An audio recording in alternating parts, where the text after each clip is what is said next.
red and white.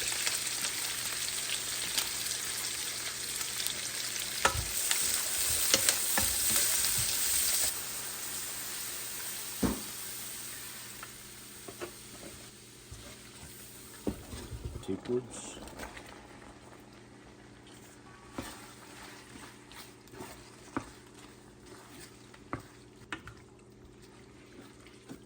Add cheese.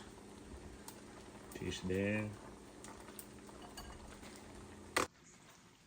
Tayo. Tada! So creamy. There you go. Look at that. You have a creamy, cheesy seafood pasta.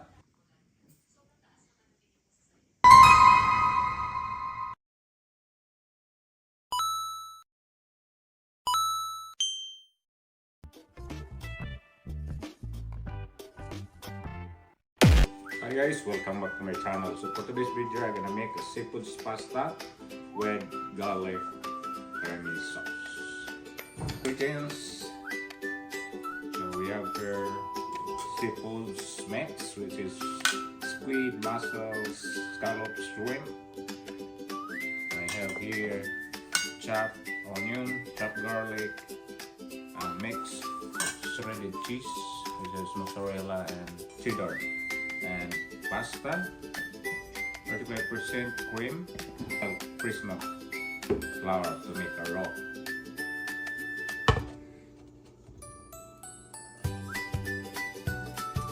Oil,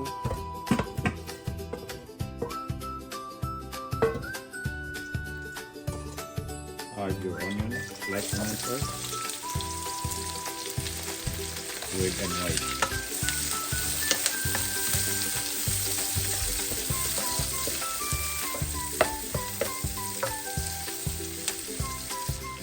Next, add the garlic.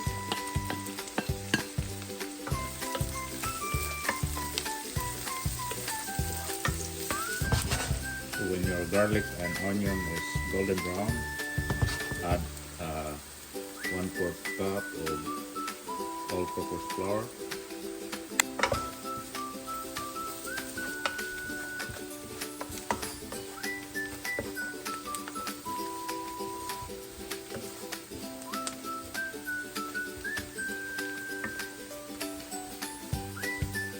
Milk, fresh milk.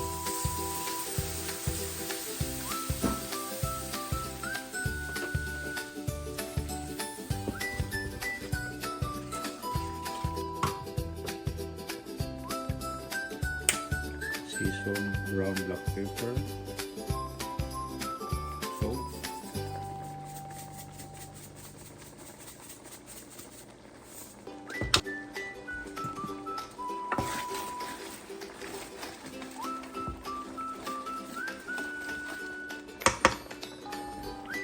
and seafoods.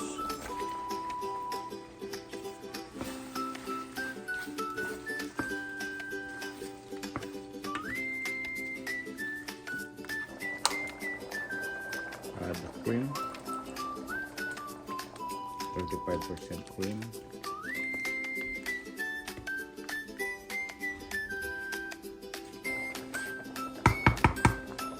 gonna add pasta, which is already blanched.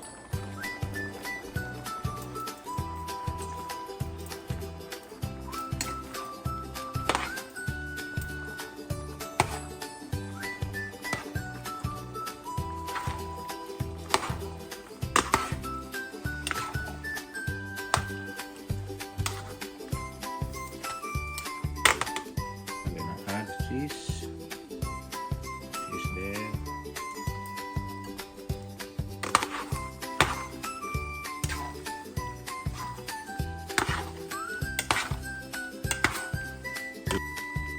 Add some chopped parsley there.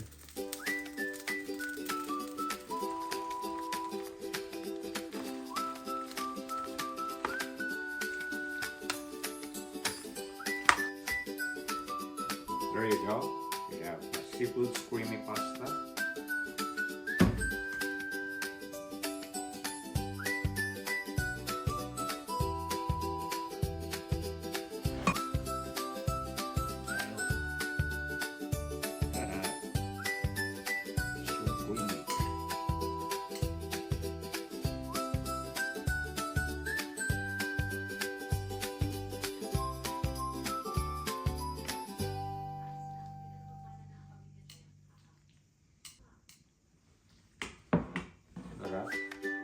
clear top. There you go. Yeah, perfect seafood mix. Creamy, cheesy pasta.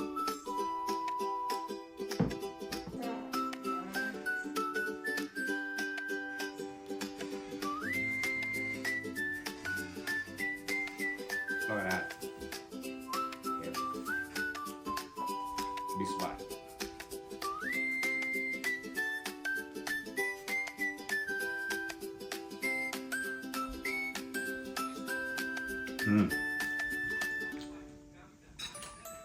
Perfect.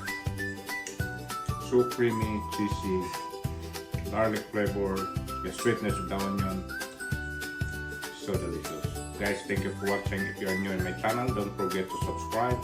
Press the notification bell for more videos coming up.